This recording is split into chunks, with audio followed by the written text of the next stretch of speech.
This video discusses about the Z transform's inverse and the concept of sampling, which is the base for converting the continuous signal to discrete. What is the Z transform inverse? It mainly consists of, if a signal is given in the Z transform domain, we need to get the representation of the signal in the time domain as has been represented here, retrieving the time domain signal from the Z transform using Z inverse. The direct evaluation of the inversion integral actually requires understanding of the complex variable theory. As can be seen, the expression for the inverse involves an expression of the type 1 by 2 pi j closed integral xz into zn minus 1 dz. Hence, alternate methods for evaluating Z transforms is discussed. Partial fractions method is one of the methods, long division method is another method, and the last type of method is the power series method. We will be discussing mainly the partial fractions expansion method. Let us go on to see what is the partial fraction expansion method. Using the Z transform pairs and properties for inversion, the evaluation is carried out. It is a significant property of it uses the significant property of ROC, which states right-sided time signal has an ROC that lies outside the pole radius, and the left-sided time signal has an ROC that lies inside the pole radius. Generally, rational transforms of Z inverse are found in LTI systems. Example, xz is equal to bz divided by az could be written as if m is less than n as b0 plus b1z minus 1 plus so on up to bm z bar minus m divided by a0 plus a1z minus 1 plus so on plus an z bar minus n. X of z may be also expressed as a ratio of polynomials in z rather than z inverse. For example, it may be represented as p1z squared plus p2z plus p3 divided by q1z cubed plus q2z plus q3. In order to get a solution, let us try to factorize to get it in the form of z inverse or z minus 1 form. Hence, we would like to factorize it as considering z squared as the maximum value in the numerator and z cubed as the maximum value in the denominator. We may write it as z squared divided by q1z cubed into p1 plus p2 z minus 1 plus p3 z minus 2. Similarly, here 1 plus q2 dash z minus 2 plus q3 dash z minus 3, where q2 dash is q2 by q1 and q3 dash is q3 by q1. So we can factorize the denominator polynomial assuming that they are the product of first order terms, and this would appear to be as x of z is going to be equal to b0 plus b1 z minus 1 plus so on plus bm z bar minus m divided by a0 into sum of products k equal to 1 to n 1 minus dk z bar minus 1, where dk is the poles of the first order terms. If no poles are repeated, we can easily represent x of z as sum of first order terms as has been mentioned before.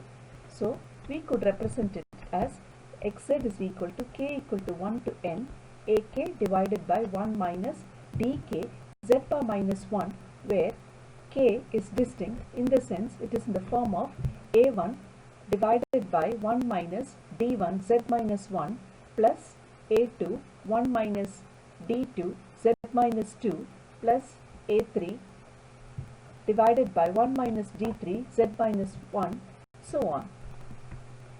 So considering the solution based on ROC, if it is right-sided, we would be getting the solution as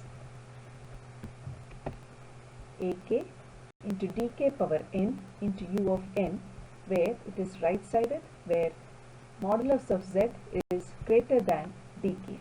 On the other hand, if it is left sided, it would be obtained as minus ak into dk power n u of minus n minus 1 for the same function, assuming that the ROC is going to be less than dk, giving it the definition of a left-sided sequence.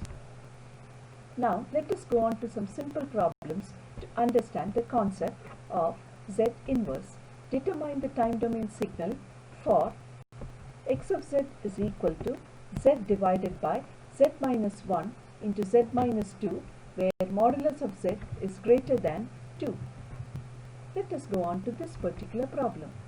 When we divide this problem by z, it would appear as x of z by z is equal to 1 by z minus 1 into z minus 2, which can be solved using partial fractions as a divided by z minus 1 plus b divided by z minus 2. Hence, we get it as 1 is equal to a divided by z minus 2 plus b divided by z minus 1, which means a into z minus 1 plus b into z minus 2 gives us 1. We will be having z minus 1 into z minus 2, and this would be equivalent to 1. So considering this, let us try to set z is equal to 1, then b is equal to minus 1, and when z is equal to 2, here we will be getting it as 2, so this term becomes 0, so this will be 2 minus 1, 1, so a will be 1. Similarly, when z is equal to 1, this term becomes 0, so this will be minus 1 into b, so b is minus 1. Therefore, our solution is x of z by z is going to be equal to 1 by z minus 2 minus 1 by z minus 1. Considering this as x of z by z, we would like to rewrite it for x of z, which is going to be z divided by z minus 2 minus z divided by z minus 1, when the modulus of z is greater than 2. Hence, this expression would be 2 power n u of n minus u of n. When we see the greater sign, we know that it is a right-sided sequence, hence it is going to be given as 2 power n minus 1 into u of n. Let us consider the second problem, which is going to be determine the time domain signal for z divided by 2z squared minus 3z plus 1, where the region of convergence is modulus of z is less than half. So, our expression is going to be z divided by 2 into z minus 1 into z minus half. This gives us as, we would like to rewrite it in the form x of z by z, which is a better requirement for the z transform, giving us 1 by 2z squared minus 3z plus 1, or 1 by 2 into z minus 1 into z minus half.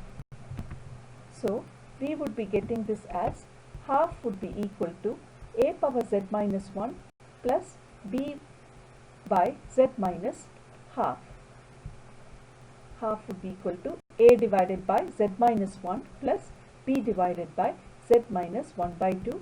Till now we have not got the term in the denominator. Here we would be getting that particular term. So this you would be obtained, and we could try to find out the solution of this particular case by writing it as half is equal to a into z minus half plus b into z minus 1. Setting z is equal to 1, we would be getting this as, when z is equal to 1, b term vanishes. So we will be getting half is equal to half a, or a is equal to 1.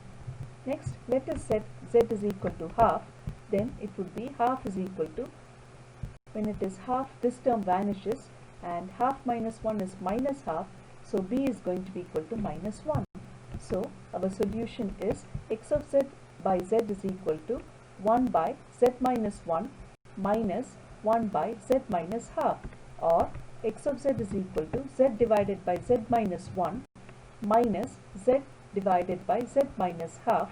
Kindly note the region of convergence is modulus of z is less than half. So what do we do? Any suggestions when we see the modulus of z is less than half? Yes, it has to be a left-sided sequence. So let us try to obtain the solution of this particular left-sided sequence given by z divided by z minus 1 minus z divided by z minus half. Modulus of z is less than half, so z by z minus 1 is u of n for a right-sided sequence, and it is minus u of minus n minus 1 for a left-sided sequence. Similarly, this is half power n u of minus n minus 1 for a left-sided sequence.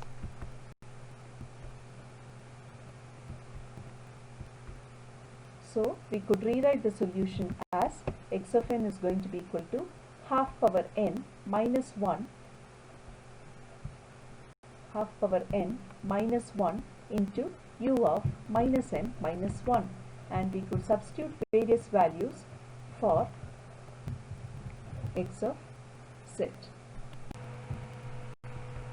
Let us now try to repeat the previous problem by using a slightly varied ROC, as we have the two poles as x of z is equal to z divided by z minus 1 minus z divided by z minus half.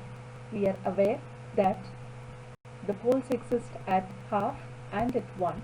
So we are considering another ROC which could exist, which is given by z is greater than 1. So the solution of this, because z is greater than 1, the same sequence becomes now a right-sided sequence, giving it x of n is going to be equal to u of n minus half power n into u of n, or 1 minus 1 by 2 power n u of n. Finally, if we substitute the various values at n equal to 0, 1, 2, etc., x of n would have the values as 0, half, 3 by 4, 7 by 8, and so on. Let us now go in for sampling, which is the base for converting a continuous signal to a discrete signal. Most of us are aware of a hardware element that is generally used to convert the analog signal to digital, namely the A to D converter or analog to digital converter. Similarly, the output of a digital transformation needs to be converted into analog. We need another converter called as the digital to analog converter. And in between, we may perform various signal processing applications of algorithms or signals and systems algorithms. How can we convert the continuous signal that we are going to obtain into discrete? For that, we will be considering the basic sampling theorem or the Nyquist criteria, which says that the sampling theorem states that the sampling frequency should be greater than twice of the maximum frequency, where Fs is the sampling frequency and Fm, as has been mentioned, is the maximum frequency. Now, what do we do? Let us assume we have a simple signal which is given by V is equal to phi sin omega t, because generally the digital devices will accept only 5 volts. That is why we have considered this as 5 to give a realistic case. Omega is equal to 2 pi f, f is equal to 50 hertz, and the time t is going to be equal to 20 milliseconds. So the maximum frequency in the signal is 50 hertz. So the sampling frequency minimum required would be Fs should be greater than 2 Fm, which means twice of 50, which means minimum sampling frequency required is 100. Any value greater than that would also be appreciated.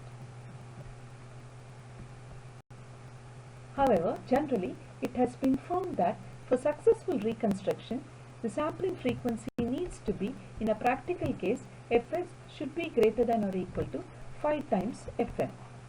And the sampling interval is generally represented by the term Ts or delta T, and it is given by 1 by 100, and thus in this case it could be seen that it would be equivalent to 0.01.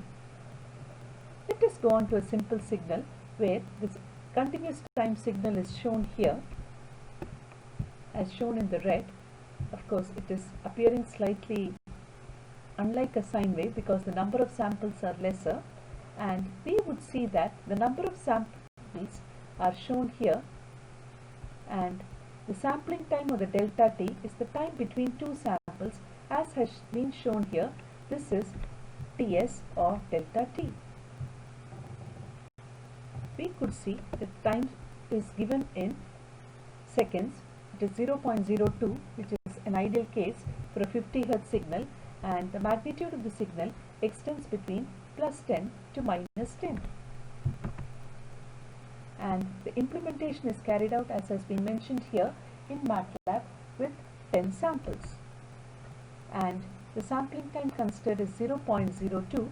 It could be repeated for different values like 0.01, 0.005, and the change in the number of samples could be observed. So the basic understanding that we have got is, if we need to convert a continuous time signal into discrete time signal, we need to follow the Nyquist criteria or the sampling theorem, which states that the sampling frequency should be greater than or equal to twice the maximum frequency, where Fs is the sampling frequency and Fm is the maximum frequency. Let us go on to another simple example wherein the signal is given as 5 sin omega t plus 0.02 sin 3 omega t plus 0.001 sin 5 omega t. Here we could see, as usual, let us assume the representations that f is 50 Hz and omega is 2 pi f. The signal is going to be considered for 20 milliseconds. So the maximum frequency would be, as can be seen here, it is 5 times 50 Hz, which means 5 times 50 Hz is 250 Hz, as has been mentioned here. That is the maximum frequency. Hence, the minimum sampling frequency required would be Fs should be at least equal to 2 Fm, which means at least it should be equal to 500 Hz. However, if we want to do good reconstruction, it is seen that the value would be 5 times 500, which means sampling frequencies of 2500, 1000, etc. are suggested, but the minimum value that is required to satisfy the Nyquist theorem is 500 Hz. And the sampling interval, if we choose it as 1000 sampling frequency, would be 1 by 1000, which is 0.0001, and if it is for 2500, we would get it as 0.0004. Finally, as we go on to the references, they are Oppenheim and Simon Hagen, which are our usual references. Thank you.